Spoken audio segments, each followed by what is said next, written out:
사실 상대평가 될 것 같아요, 공중에다가. 자, 안녕하세요. 저는 부동산 공법 강의하는 고상철입니다. 반갑습니다. 안녕하세요. 저는 면한대에서 압도적 비주얼과 아시겠지만 압도적 전공을 담당하고 있는 부동산 학교론 강의하는 이종입니다.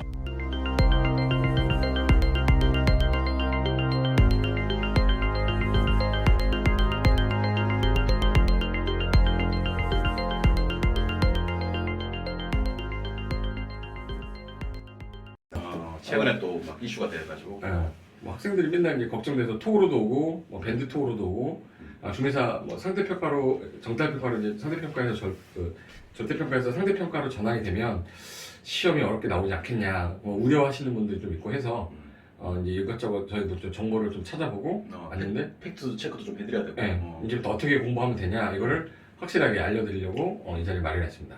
이게 전환이 될 것 같아요. 일단 뭐 실현 가능성은 이제 몇 단계 문턱을 넘어야 되더라고요. 우리도 뭐 방금 사전 회의를 한번 해봤었는데 일단 지금 현재 단계는 이제 법안 발의 단계죠. 그치. 법안 발의 단계. 참 많이 남았죠. 예. 법안 발의는 이제 그 10명 이상의 국회의원이 또는 아시죠? 또는 도시 충족 아니고요. 네, 그렇죠. 또는 or 10명의 국회의원 또는 정부, 그러니까 우리 뭐 행정부 쪽에서 법안 발의를 이제 두 주체에서 법안 발의를 할 수가 있고요. 그래. 지금은 이제 첫 번째 단계 법안 발의 단계예요. 법안 발의 단계고 법안 발의가 되고 나면 그 다음에 이제 국토 교통위원회 상임위원회 이제 의결을 거쳐야 되고 상임위원회 통과가 되고 나면 그 다음에 이제 법제사법위원회 법사위 거기서 이제 법조문에 맞게 법을 다듬어야 그렇죠. 다른 법과의 관계도 다른 법과 연결이 돼가지고 뭐 중개사법이라든지 그렇죠, 예, 맞아요. 연결되는 거. 그리고 이제 그게 통과가 되면 이제 그 법사위를 통과를 하면 이제 다듬어지면 이제 본회의 국회 본회의에서 표결을 붙이더라고요. 그렇죠. 표결 붙여서 거기서 이제 의결이 되면 통과 딱 되고 나서 언제 시행하겠다라는 게 나오는데. 그렇죠. 예. 근데 유예 기간을 주기 때문에 유예기간은 당연히 있을 거고 한 3년 정도 주죠. 예, 지금 이제 발의된 걸로 말씀을 드리면 2024년 35회 시험부터 이제 발의된 내용으로 본다면 그렇죠. 그때부터 상대 평가를 하는 게 어떻겠느냐라고 얘기를 하고 지금 발의된 상태. 통과된다는 전제 하에 한다 그러면 그 말이 있는 거니까 결론은 이제 올해 시험 보는 분, 내년, 내후년 앞으로 3년 안에 보는 분들은 전혀 상관없고 그러니까 걱정 안 하셔도 되는 거죠. 영상 보시는 분들은 뭐 지금 공부하셔서 저기 우리 32회 시험, 33회 시험, 34회 시험에 다 붙을 테니까 그렇죠. 뭐 전혀 걱정을 일단 안 하셔도 되고 진짜 이 발의된 대로 통과된다 하더라도 전혀 걱정하실 일은 없을 것 같고 요게 나오게 된 이제 배경을 좀 소개를 좀 해드리면 그렇죠. 그 배경이 중요합니다. 예, 현재 공인중개사 자격증 가지고 있으신 분 46만 6,500명이고 그 중에서 이제 개업 공인중개사로 활동하시는 분이 10만 6천 명, 10만 6천 명이고 소속 공인중개사로 취업한 인원은 이제 취업 인원이죠. 14,000명. 그래서 총 12만 명 정도. 12만 명 정도. 예, 지금 퍼센트 계산을 보니까 23% 정도 됐더라고요. 그러니까 자격증을 보통 이제 사실 우리 뭐 변호사 자격증을 가지고 계신 분들, 의사 자격증을 가지고 계신 분들, 약사 자격증을 가지고 계신 분들이 23% 그리 종사하지는 않지 않습니까? 그렇죠. 거의 한 80에 그렇죠. 거의 대부분 그 업에 종사를 하는데 그리고 공인중개사업은 이제 한 23% 정도밖에 종사를 하고 있지 않기 때문에 거의 한 78% 정도가 일단 장롱으로 일단 갖고 있다는 거죠. 그렇죠. 그러니까 미래에 대한 어떤 대비라든지 아니면 일단 부동산에 대한 지식을 쌓기 위해서 따신 분들 경험상 꽤 많은 것 같고 그리고 사실 또 이렇게 하시다가 힘들어서 좀 폐업을 하시고 좀 쉬시는 분들도 계시는 것 같다는 생각이 들어요. 그러다 보니까 이제 자격증이 이렇게 뭐 너무 많이 과잉 경쟁이 아닌가, 너무 불필요하게 많이 이제 시장에 나오는 게 아닌가. 그치. 자격증을 가진 사람은 되게 많은데 일하는 사람이 많지 않으니까 이제는 적정선에서 뽑아야겠다라는 말이 이제 생각이 예를 들어서 나오기 시작하면서 이제는 무작정 평균 점수를 넘어가면 자격증을 주지 말고 적정선에서 인원을 딱 선정해서 뽑자라는 말이 나오기 시작하면서 이제는 상대평가로 전환할 시기에 오지 않았냐가 10년 전부터 나왔는데 이제는 발의까지 나온 거지. 좀 이슈가 예전보다는 조금 더 되는 것 같은데 예전에는 그냥 이렇게 좀 말 나왔다가 쓱 들어가고 쓱 나왔다가 쓱 들어가고 했었는데 최근에는 좀 이슈가 약간 이어지는 느낌. 우리 수험생들도 좀 불안하시고 질문도 좀 많이 하시고 그다음에 또 공인중개사에 막연히 관심 있는 사람들이 많잖아요. 그분들 같은 이 영상을 보시는 분들 중에서도 그런 분들이 많을 텐데 그런 분들은 당장 지금 공부를 하고 있는 게 아니기 때문에 자격증을 따놓고 싶은데 상대평가 언제 따느냐 상대평가를 이제 라는 얘기가 들으니까 이제 마음이 좀 급해지는 그런 게 아닌가라는 생각이 드는데 일단 최소 3년 안에는 법안 발의된다고 간다 하더라도 3년 안에는 아무 걱정이 없으시고 그다음에 그것도 초기 단계이다. 또 우리 시험이 상대평가였던 적도 있었어요. 네, 있었죠. 우리 5회 때부터 9회 그렇죠. 네, 5회 때부터 9회 때까지. 그때 훅 줄었죠. 예, 그때 합격률이 사실 합격생이 상당히 적었었습니다. 평균 2,300명? 2,300명 3,000명 안 넘었죠? 예, 3,000명 안 넘었어요. 그러니까 3,000명 넘는 애도 있었고 딱 한 번. 예, 1,000명인 애도 있었고 뭐 그랬었던 것 같고 그러니까 한 2,300명 정도가 평균이었고 최근 이제 우리 절대평가 우리 30회 합격생과 31회 합격생은 30회 합격생은 뭐 2만 명, 2만 7천 명, 그렇죠. 2만 7천 명. 그다음에 31회 합격생은 16,000명 정도. 그렇지. 예, 우리가 보통 짝수회가 조금 더 쉽고 약간 홀수가 좀 어려워가지고 올해가 이제 31회 봤을 때가 좀 어려워서 16,000명 좀 줄었는데 30회 때가 좀 쉬워서 한 26,000명? 합격률이 31회 때가 22% 정도 났어요. 그렇죠. 22%인데 이제 우리 이번에 32회를 준비하는 거니까 그렇죠. 32회 보시는 분들은 그래도 또 짝수회니까 조금 더 약간 난이도는 낮아질 것 같다. 그래서 32회를 좀 기회로 삼으셔가지고 그러니까 절대평가, 상대평가 논란에 휘말리지 않는 가장 합리적이고 좋은 방법은 빨리 합격을 하시는 그치. 올해가 더 기회일 것 같아요. 예, 빨리 합격을 하시는 게 일단 좋을 것 같다는 생각이 들고 방금 팩트 체크를 해드린 바와 같이 상대평가는 한 2,400명대 합격생 그리고 절대평가 지금 시행하고 있는 절대평가 시험에서는 그래도 한 약 2만 명대 2만 명 2만 명 평균? 예, 최근 그러니까 평균 거의 한 10배 정도 그쵸. 차이가 나는 거지 않습니까? 근데 이게 아마 절대평가로 하게 되면 주택관리사 같은 경우가 1차는 객관식으로 하고 2차는 이제 약간 그 주관식도 좀 섞여 있어요. 맞아요. 주관식 섞여 있는데 주택관리사는 2차가 상대평가, 2차가 상대평가이거든요. 예. 그래서 2차에서 이제 그 인원을 제한하기 때문에 아마 우리 시험도 전체가 다 바뀐다 그러면 절대평가로는 바뀌지 않을 것 같고 상대평가로 안 바뀌고 2차가 상대평가로 바뀌지 않을까. 그렇죠. 1차는 절대평가로 2차는 상대평가로 갈 가능성이 좀 높지 않나 하는 생각이 들긴 합니다. 그렇게 되면은 1차 과목은 좋아지는 거예요, 나빠지는 거예요? 어떻게 생각하세요? 우리 1차 우리 2차 선생님들은 그 특히 이제 공법 선생님들 욕을 많이 먹거든. 끝나고 나서도 네, 그렇죠.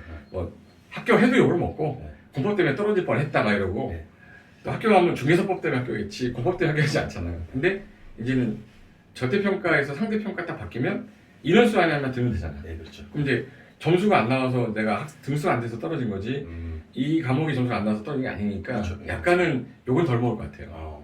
근데 저는 이제 일단 상대평가로 바뀐다는 말이 나오는 순간 사실 뭐 저기 우리 국가 공인 3대 자격증이 있거든요. 부동산 관련 국가 공인 자격증이 부동산 관련 자격증은 딱 3개가 있는데 감정평가사, 공인중개사, 주택관리사. 원래 정식 명칭은 주택관리사 보조. 예. 그렇게 3개가 이제 부동산 관련 3대 공인 자격증인데 사실은 이제 이런 이슈가 자꾸 나오는 이유는 사실 2개 시험은 감정평가사 시험과 주택관리사 시험은 상대평가사 시험이니까 그러니까 마지막 하나 남은 절대평가 시험이 우리 공인중개사 부동산 관련 자격증 중에서는 이거밖에 없으니까 자꾸 이런 이슈가 나오는 게 아닌가 그런 생각이 좀 들고 실제로 이제 감정평가사 시험을 예를 들면 감정평가사 시험에 40도 50도가 정말 많았었거든요. 40도 50도가 정말 많았었는데 그만뒀지. 예, 그리고 영어 들어오고 벌복이 있어요. 상대평가로 바뀌면서 전체 파이 그러니까 우리가 흔히 얘기하는 전체 인원 절대 인원이 줄어버리니까 그러니까 1차가 절대평가고 상대평가고 2차만 상대평가를 하고 이런 기준이 아니라 상대평가로 바뀌는 순간 응시인원 자체는 일단은 줄죠. 많이 줄 것 같다. 해서 뭐해 뭐 이런 식으로. 그리고 우리가 흔히 요즘 많이 뉴스에서 보시는 풍선 효과라고 하는데 그렇게 되면 상대적으로 이 3년 진짜 바뀐다는 게 확정이 되면 상대평가로 바뀐다는 게 되면 이 3년 안에 정말 많은 인원들이 다 보고죠. 예, 그렇죠. 시장으로 막 대거 이제 절대평가 때 합격을 하겠다. 그래서 확정되면 확정되면 이게 대거 쏟아져 나오지 않겠냐. 국가고시 중에 제일 많이 보는 시험이 뭔지 아세요? 공인중개사 시험 아니거든. 아니 수능이 현재. 수능이에요? 수능이 1등인데 네. 2등이 지금 공인중개사예요. 그렇겠죠. 3등이 공무원인데 조만간 우리가 36만 명이 접수를 했었으니까. 그렇죠. 근데 36만 명 중에서 올해 합격자 16,000명이 나갔으니까 300만 명이 일단 있는 거야. 그렇죠. 맞아요. 거기다가 이제 가접수에서 이제 3년 안에 끝나겠다 그러면 40만 넘잖아요. 예, 그렇죠. 그럼 수능보다 더 많은 시험이 될 거기 때문에 아마 그때가 그리고 그게 절대평가에서 상대평가로 전환이 됐던 그 상대평가에서 절대평가 전환됐던 게 10회잖아요. 예. 그 왜 그러냐면 97년도 IMF 때 맞아요. 예, 맞아요. 그때 그 직장이 좀 이제 많이 이제 일자리 많이 잃으면서 일자리 창출하겠다 그러면서 맞아요. 이게 절대평가 그 바뀌었을 당시 거지. 국민의 정부였나요? 김대중 정부 때. 예, 그때 IMF 이제 그쵸. 때문에 실직을 하시는 분들이 많고 실제로 그때 공인중개사 공부를 제일 많이 했지. 많이 했고 지금 우리 일산에서 강의하시는 교수님들도 그때쯤에 이쪽에 이제 이렇게 강의를 시작하신 분들이 그쵸, 그쵸. 그때 시작하시죠. 나 그때 예, 맞죠. IMF 끝나고 얼마 안 예. 돼서 99년이니까. 예, 그때 강의 시작하신 분들이 거의 많습니다. 그래서 학원도 많이 늘어나고 우리 강의할 기회도 많고 공인중개사 공부하시는 분들도 그때 많이 늘어나고. 한 방에 막 400명, 500명 막 학원에 예, 맞아요. 옆방에 있고 막 그랬었는데. 지금 여러분들이 상상이 안 가실 건데 뭐 이렇게 특강 같은 걸 하면 이렇게 중간 통로에 의자를 놓고 이렇게 수업을 맞아요, 듣고 막 맞아요. 그랬던 적도 자리 맡으려고 새벽 뭐 4시에 와서 잘 줄 서고 막 그랬는데 지금은 상상할 수 없죠. 그때는 동영상도 없었고 없었고. 예, 그냥 실강으로만 수업을 들었었으니까 맞아요. 그랬었던 적도 있었습니다. 네. 그렇게 이제 광풍이 불다가 어느 순간 이제 시험이 15회 때 어려워지면서 맞아요. 약간 걸러진 거지. 예, 맞아요. 공부를 좀 하려는 인원이 좀 걸러지면서 아 이건 아무나 보는 시험이 아니구나라는 그 나이도가 올라가면서 이제 인원수가 좀 응시 인원이 좀 줄다가 어느 정도 또 수준이 또 되더니 또 올라갔어 한 번씩. 맞아요. 그러다가 이제 접수 인원이 딱 정해진 것 같은데 제가 볼 때는 지금 하시는 분은 무조건 그냥 하시면 되고 그리고 3년 뒤에 바뀐다고 하더라도 예를 들어서 16,000명 정도에서 2만 명 사이는 뽑을 것 같아요. 그렇죠. 최근 3년간 그러니까 항상 가정은 이제 이게 발의된 법안대로 통과가 된다는 가정을 했을 때 최근 3년간 합격생 수를 기준으로 해서 그쵸. 합격자를 결정하겠다라고 얘기를 하더라고요. 그래서 예전에 우리 5회 때부터 9회 때까지 상대평가했던 시절만큼의 뭐 한 2,000명, 그건 아니죠. 수준은 아닐 것 같고요. 그래도 어느 정도 이제 합격생은 어느 정도는 이제 워낙 응시인원이 많기 때문에 그러니까 그에 비례해서 약간 더 이제 상향해서 맞출 것 같기는 한데 응시 대비 한 10%에서 15%? 그렇죠. 예. 그러니까 지금 상대평가로 바뀐다 하더라도 합격생이 크게 막 이렇게 늘어나거나 대폭 줄어들거나 그러지는 당분간은 않을 거예요. 근데 나중에는 분명히 상대평가제도로 바뀌고 이게 이제 이렇게 계속 이어져 가면 인원을 좀 조금씩 그렇죠. 줄여가서 합격 인원 줄여. 결국에는 합격자들을 많이 줄이지 않겠느냐 생각이 들어요. 근데 그건 어쩔 수 없이 가야 되는 이유가 자격증 배출한 자가 너무 많아 버리면 지나가다가 너 있냐 했더니 있다 이거 잃어버리면 이게 주민등록증이 되는 거지 자격증이 아니라. 그러니까 지금 근데 뭐 국토교통부 장관 뭐 우리 청문회 하고 있고 지금 이런 식 촬영되는 시점에 이런 식인데 지금 현재 국토교통부 장관의 입장은 어떻다고 부정적이에요. 이걸 큰 책임을 안고 가야 되잖아요. 그렇죠. 이게 너무 큰 걸 건드리는 거지. 이 인심을 너무 많이 있기 때문에 네, 제가 볼 때는 쉽게 그리고 자체 내에서도 아주 부정적인 검토하고 있다라고 뉴스상에도 나왔기 때문에 통과되든 안 되든 간에 오늘 결론은 그겁니다.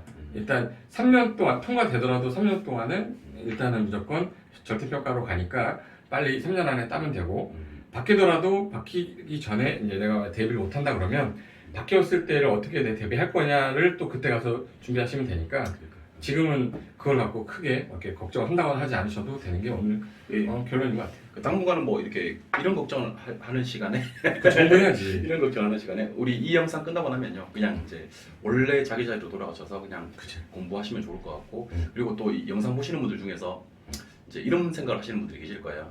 내가 치는 해까지만 절대평가를 하고 나 끝나고 난 다음에 상대평가로 바뀌었으면 좋겠다 이런 얘기를 하시는 분도 계실 건데 제가 얼마 전에 이제 중개 실무하시는 분 한 분 만났거든요. 한 분 만나서 이제 그분은 30회 때 자신다신 분이에요. 근데 그분이 그런 얘기를 하시더라고.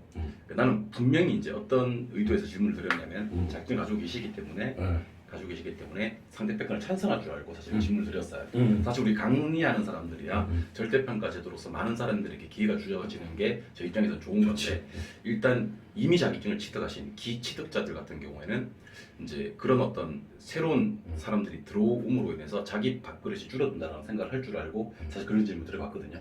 실제로 우리 나중에 영상에도 나중에 나올 거예요. 그런 영상이. 그러니까 실무자하고 자격증 따서 실무하시는 분들 물어봤는데 그분은 상대평가를 반대하시더라고요. 근데 상대평가를 반대하는 이유를 물어봤더니만 그 지금 왜 정부가 추진하고 있는 것 중에서 뭐 뉴딜 정책 뭐 이런 거 하고 그다음에 뭐 이렇게 4차 혁명 뭐 이렇게 돼서 이렇게 사실 우리 공부하시는 분들 중에서도 그런 얘기 많이 들으셨을 거예요. 자격증이 없어질 거다. 자격증이 없어질 거다. 그래서 아마 이제 실무하시는 분들은 자꾸 이렇게 자격 시장 자체도 축소를 하고 그다음에 자꾸 규제를 가해서 이렇게 실제로 자격증을 따 나간 사람들조차도 이렇게 약간 불안하게 만드는 그런 어떤 이게 정책이 아닌가라고 겁나시더라고요. 그쵸, 그게 있어. 예. 이 제도를 하나 건드리면 예. 그게 부수적으로 나오는 뭐 중개 보수도 건드릴 수 있고. 그렇죠. 제 말인 거예요. 예. 하나씩 건드리잖아요. 예, 중개 보수를 갖다가 깎는다든지. 그러니까 어쨌든 지금은 협회 등록된 인원 숫자가 아까도 저희가 소개해드렸습니다만은 총 46만 명 자격자 중에서 10만 명이 넘게 그래도 어쨌든 협회 가입돼 있고 지금 개공을 하고 계시지 않습니까? 그렇죠? 조금 더 힘을 키워 보시는 것도 그래서 협회 힘을 키워서 어쨌든 이익 단체니까 자기 이익을 대변할 수 있는 그런 어떤 제도적 마련이 좀 필요하지 않나라는 생각이 좀 들더라고요. 그러니까 지금 새로 이렇게 창출되는 합격 인원 이런 게 신경 쓸 때가 아니고 오히려 여러분들도 자격증을 취득하시면요 그리고 협회 활동도 열심히 하시고 좀 단합도 열심히 하셔가지고 좀 제도적 장치를 좀 마련하는 것도 저는 좋은 게 아닌가. 그러니까 무작정 반대만 하지 마시고 무작정 이게 나는 무조건 상대 평가를 했으면 좋겠다.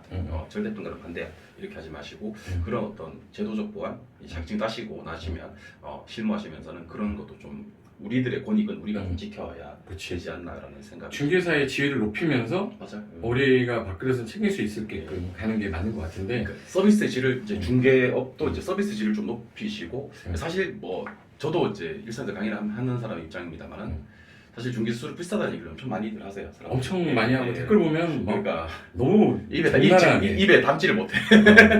야, 뭐 중개 한 번 하고 내 월급을 가져간다는 거. 근데 사실 우리가 뭐 이제 의사들한테 진료를 받고 아니면 변호사들한테 뭐 어떤 사건을 갖다가 수임을 의뢰하고 감정평가사들한테 감정평가를 맡기고 이럴 때는 그게 비싸다 싸다 이렇게 얘기를 안 하잖아요. 뛰는 경우는 잘 없는데 그러니까 그만큼 이제 서비스 질을 좀 높이시고 나름대로 이제 그 소비자로 하여금 그러니까 소비자로 하여금 만족도를 높이는 그런 중개 환경이 좀 필요하지 않나라는 생각도 이건 좀 조심스러운 얘기입니다만은 그런 얘기도 드립니다.